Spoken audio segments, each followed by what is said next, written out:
crikey, what a card we had. I can't do an Australian accent, so I'm not going to bother. Like last week, I think it was last week, I said bonjour, and I didn't even bother trying to add the French. Same thing in this situation, although I do have probably a better Australian accent than I do a French one.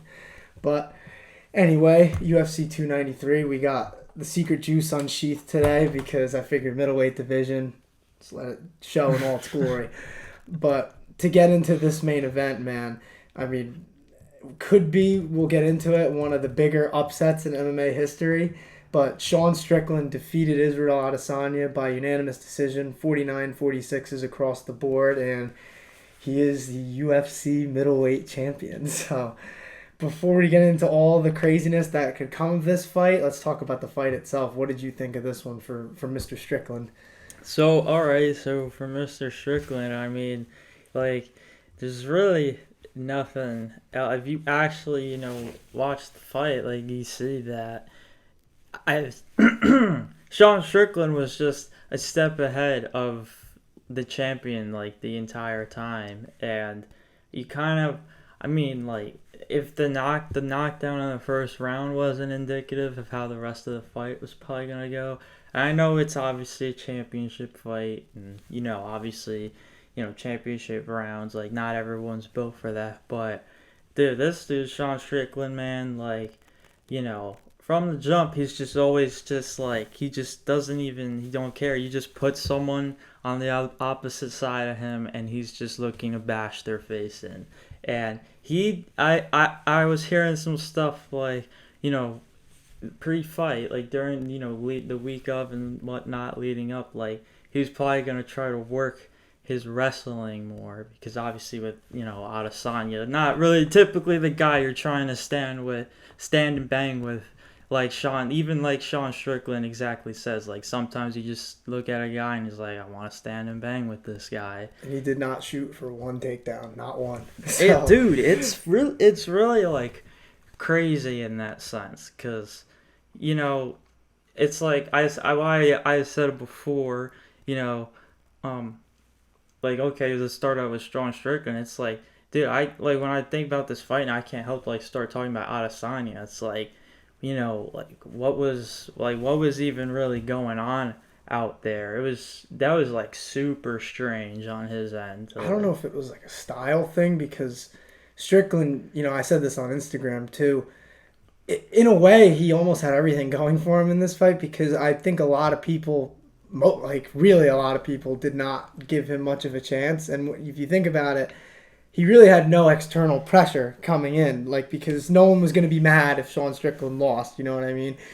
And he went out there and just systematically picked him apart, and it was incredible. I mean, the 1-2 was on all night. His Philly shell style, like that, I think that awkward head movement definitely caused Izzy some problems, and then just elite defense. I put this stat here because I feel like it's just worth noting. Izzy went, in terms of like significant strikes, he went 94 of 271, which is 34%. Like Sean made him miss. Like that's a big part of this. Like he won this fight a lot. It had a lot to do with defense too, and his offense. When Izzy's only landing 34% of the time, those 1-2s are really going to do damage. And we were talking before the show about those straight punches are going to get to the target quicker than the looping shots. And it looked like Izzy the whole fight was just trying to counter Sean. And the simple boxing, the 1-2s, it just seemed to be the kryptonite, to that counter-striking game plan. Because we even saw for the knockdown, Izzy's trying to throw a left hook over the top, and Strickland hits him with 1-2 and dropped him. Like, it's incredible that he just beat one of the greatest strikers in MMA history using, like, very fundamental boxing. And, like, that's basically it. Like, some teeps and leg kicks here and there. He was checking the leg kicks pretty well, actually, or moving with them. And then obviously cutting off the cage the way he did, I think that gave Izzy, like, less chances to really go for a shot or, like, something crazy. And it just limited him. Like, Izzy's a very creative striker. I don't think you can do as much from that little range because he was really cutting off the center. And that was the whole fight, all 25 minutes. But, yeah, this is crazy. This was crazy. Dude. Now, I'll ask you this. because I kind of opened the show with it. Is this the biggest upset in UFC history? Um, uh, the more I think about this one thing, the more I'm inclined to say yes, because, like, it doesn't even really make sense how we got to this point. How, obviously, it starts with, Pierre beating Strickland, and then Pierre beats Adesanya, then Adesanya beats Pierre again, and Sean Strickland beats Israel Adesanya. And it's like, you know, I think there's like very like little divisions I feel like you see, but like the middleweight division ever since Adesanya lost the title for the first time, I think from that moment it's like, okay, this is literally anybody's division to take and like hold for the next 10 years pretty much. And if I mean, like who knows though? Because right now, I think this division is more exciting than it has been in a while because there's so many options. Like Strickland could have the rematch with Adesanya. To be honest, I guess I'll just take it right here. I mean, like Adesanya, he deserves like an immediate rematch. Like I get the reason for it, but at the same time, I'd want to see this division just move on a little bit. Like, how many immediate rematches do you get at that point? And, I said this to you that night, but the more I think about it, I'm not so sure. But I thought originally that Dricus du Plessis was the biggest loser of this fight card because his title shot just got snatched pretty much. Because if Strickland fights Izzy again, that puts even more time and. People forget that he beat Robert Whittaker. Like, that's crazy. Exactly. And I think he deserves a title shot. Like, he should fight Strickland. Exactly. All these guys that have already fought Adesanya, like, now should be getting the first crack at Strickland. But do you think anybody really has more of a right to it than DDP? Like, maybe Costa, but I think one more fight for him, maybe. Yeah, that sounds about right. What do you think? Because it's tough. Because obviously, if you have to figure out the immediate rematch thing first, like obviously, I would think that's like a sort of like contract thing. So even if they wanted to go another I don't know. direction, I don't think they do those immediate rematch clauses in the UFC. I would hope, yeah. I hope not either. I've never heard of that though in MMA. I hope it's not a thing. Like, especially too, Adesanya literally just had one of the greatest reigns with the title at middleweight like we'll ever see, and he obviously he just got it back, and obviously this reign is nowhere near what that other reign was. So. And it's just like, what are we doing at that point? Like, if he beats Strickland, then we're back to square one again. He's lapped everybody, he's fought everybody 2 times already. The division can't move. Yeah, like I think that right now, with all due respect to Izzy, because I think he's one of the greater champions that we've seen, but just for the sake of moving on. And it's not like if Strickland and DDP fight, he's not in the conversation for a title shot, because if du Plessis wins, he's probably getting the first crack. So, and even if Strickland wins, he's still more likely to get a rematch than most other people in that division. Yeah. So, I hope that they just take the next step, because I get that. I mean, honestly, I don't know if I do get it, that Israel Adesanya is one of the bigger stars in the UFC in terms of, like, the casual audience. But I think Sean Strickland is a guy that appeals to, like, the true hardcore fan, like the Just Bleed, diehard UFC fans who are watching every week, because this dude says anything that's on his mind. And we don't see that really anymore, like, in sports in general. So to see that someone like Sean Strickland, who's very against the fold, is like the champion. I think it's just a guy who just knows who he is and what he loves to do and what he's best at and what he does for a living, and that's literally commit violence on other people. So, like, I think, not to say that obviously these fighters are people too, and like they need to be respected as such, but like, everyone's got personality, and in this sport of all freaking sports is like the last one I would think you want to fake it till you make it in. Very true. Especially in the UFC. Exactly, like, dude. Just like let your freak flag fly. Like, you're already displaying a style. Like, you're already bringing something, obviously, for obviously a promotion like UFC to want you in their company. Like you're already bringing something to the table that people want to see and are interested in that is unique to you. So like, you know, bring just you already have your own personality. Like don't try to change that, and then obviously you have that looming over your head on top of already fighting. So I just think there's so much like phoniness in this world and in and out of sports that like when people see someone like a Sean Strickland who doesn't care and he's just like you said, he's being himself and he talks without a filter because he doesn't care what you really think of him because he's happy in his own life with what he does. I mean, he even said before and after that the belt doesn't define him. It's yeah, not who man. he is. It's really like it was really just a few like years ago. It was like he just got a win on the prelims, I'm sure, or just another just like throwaway Apex card. And we were talking about his motorcycle accident too, like that Yeah, people don't even really talk about that. He lost a few years of his career from. it's It's like, yeah, guy's dude. got a crazy story. This is his 20th UFC fight, and he just won the middleweight title versus one of the greatest fighters Yeah, of this man. generation. It's like I don't care about titles, nothing. Like you give me the opportunity, sure. Like obviously, like I want to get paid, but at the end of the day, I just want to fight for a living. Yeah, I mean, thank the UFC pretty much for quote like saving his life because he says if it wasn't for this, he might be causing violence on the street. So it's good that the world has a place for people like him, and it truly does for Sean Strickland because he's the middleweight champ. And I guess just this last thing about the main event. What did you think of Adesanya only like saying one little statement at the press conference and then having Eugene there? Do you think that was anything or just what was going to happen either way? Because he did say win or lose he was going to do that, but you really never know, I guess, right? Like, what do you think of his post-fight demeanor? I guess that's like more my question. Just using that as an example of it. Yeah, I don't even. It's tough to read, isn't it? Like, yeah, that's kind of how I felt. Because on the one hand, I get it, like from the human perspective. Like I just fought, and I'm not in my home country, but near my home country. I know the Australians and New Zealanders, they have quite the rivalry, so I don't want to piss them off, But I just think that, like from a human aspect, I get it. Like you want to be with your family, especially like, after you just lost that fight, which I doubt he thought was going to happen coming in. Especially with all the outside stuff too, nobody was really giving Strickland a chance. So I don't know. I get it. I think he'll come back stronger, whether it's against Strickland or somebody else.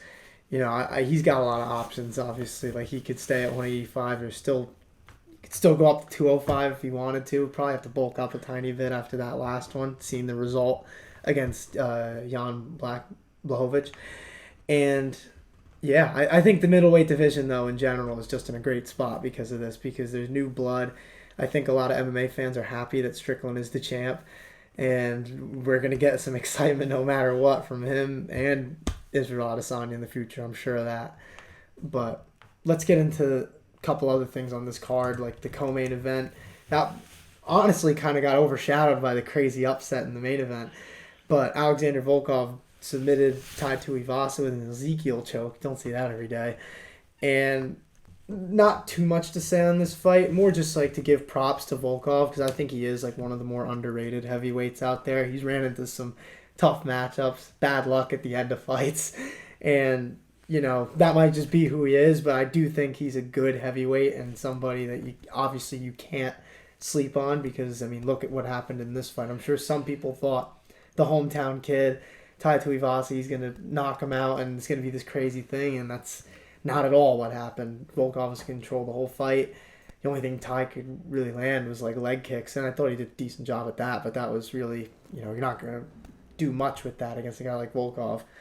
So, yeah, I just think he's like a dark horse in that division. Like somebody who I don't know if they'll ever make a true run, but I think the potential of it is still there, especially at heavyweight, because you could be a little older at heavyweight, as we've seen with like guys like Stipe, DC, and even John Jones now. But yeah, I don't know if you have anything else to say about it, but I was gonna just move on to the next thing. Yeah. I mean, like you summed it up pretty much just how it went. Like Volkov just dominated, honestly, from pillar to post. And now it's like, All aspects obviously, too. yeah, exactly. You get obviously now another like clear rising contender, and it's like, well, we're getting just closer and closer to John Jones and Stipe Miocic throwing down for the title. So obviously, the winner of that, it's gonna take the division in a huge direction, one way or the other. So Yeah, I think honestly, until we know what the intent is of whoever wins that Jones Stipe fight, that's like when we'll really start to be able to shape the heavyweight division. Because yeah, if Jones or Stipe is willing to fight guys like Aspinall or Sergey Pavlovich, then there's more clarity there. But if one of them just vacates, then it's the door's wide open. But anyway, let's move on to the next fight, Manel Kape versus I think it was Dos Santos, right? Because this was like a short notice one, so it did kind of catch me off guard. I won't lie, but he took Dos Santos's. Oh, I thought that was pretty worth mentioning. I think they said he was gonna fight on the Contender Series, and I forget what reason it didn't happen. But then Cape's fight fell out, and then they put him in on short notice. They're like, well, here's your chance, and I thought he did pretty good, honestly. Like in terms of what I thought was going to happen.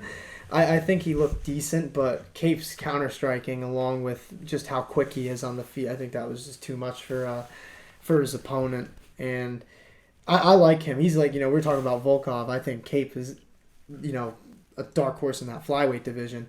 And maybe not even so much of a dark horse anymore. I mean, he called out Kai Kara France afterward. That's a fight that I would love to see. I think it was booked already, too, but they canceled it. Let's see if I don't know if I can find that, but I know because I saw, I think it was on Instagram.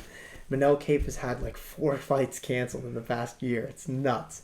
So he was eager to get in there and prove a point, and his post-fight interview was crazy, to say the least. I know some people were talking about that, the fact that him and someone on the prelims were they said a homophobic slur. Obviously, not good. Not smart, honestly. I get what Dana said when they asked him about it, saying that these guys, they're probably fresh off this crazy adrenaline rush and they're probably not thinking straight. And they both did apologize, but yeah, I mean, I think it goes. I'm pretty sure you agree with me when I say that you shouldn't say things like that. Like, you got to have more awareness than that. You're on TV. I know Manel Kape was on pay-per-view, but the other guy is on ESPN Plus or normal ESPN. You can't say things like that. Like, that's just insane. But, Dana said what he said about it. I don't think they're going to be facing any consequences. But the entire, fight week, and then obviously after the fight itself, he was just a loose freaking cannon the whole fight. Dude, he's ready to go. Seriously. he was talking to Izzy, and I thought he actually brought up a good point after his fight, or after the card, I should say, because he made a really interesting comparison that you would have never thought that he was gonna make because he's way below 185, but he was talking about that thing with Izzy, and what he was saying to Izzy was focus on your guy, and he said if you think back to when Strickland fought Pereira, and he said that to Strickland. He's like, focus on your guy. This dude's dangerous.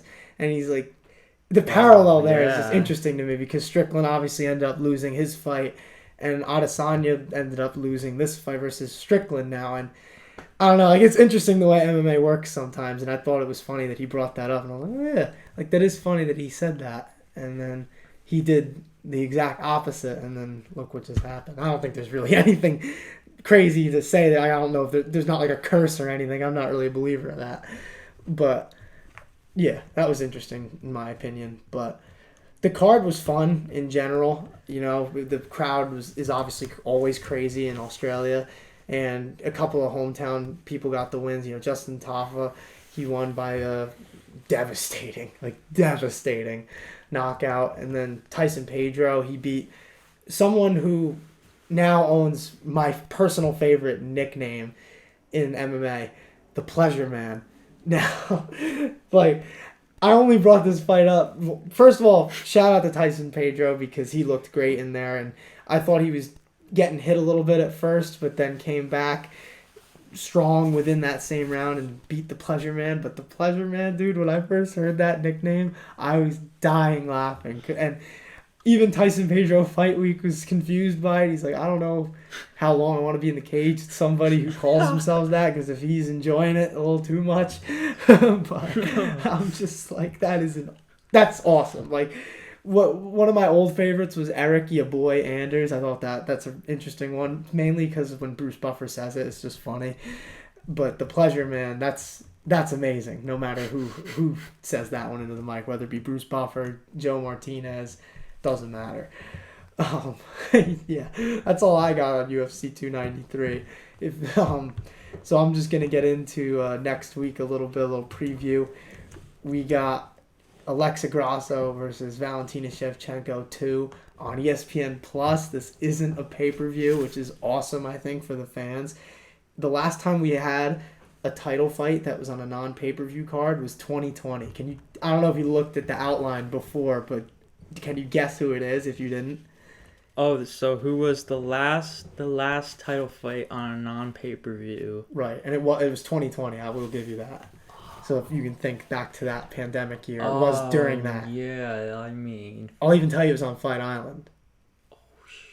So like, think that era. Yeah, man. I know you're gonna be mad if you don't get it. I don't even. Shit. You want me to tell you? Yeah, I'm blanking. Figgy versus Benavidez 2. Oh, right? Like, yeah. Way back. Benavidez doesn't even fight anymore. Like, that was crazy to me when I saw that, because I was curious. That flyweight. Yeah, flyweight was really taking off then. It seemed like even, especially obviously the Moreno and Figueiredo rivalry, like their fight at the end of that year. Yeah, it's been some wild stuff since then. Yeah, it's crazy that it's been that long. But I'm happy that this fight is happening between Grasso and Shevchenko. And this card's good, like, anyway. The co-main is Kevin Holland versus Jack Della Maddalena, which is going to be crazy. You got Raul Rosas Jr. Kevin Holland just keeps fighting killers. It's crazy. This is going to be a fun card.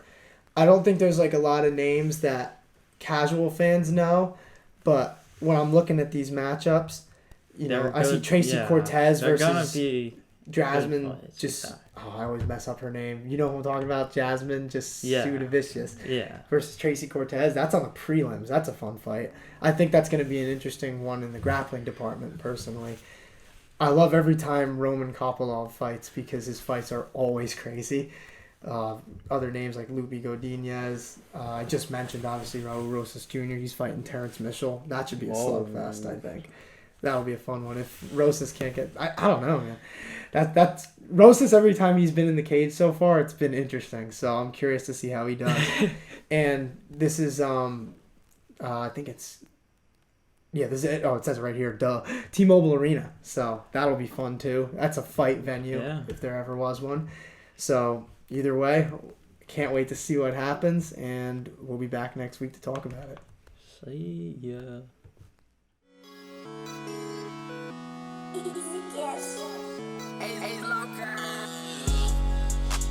Feels just like a superstar.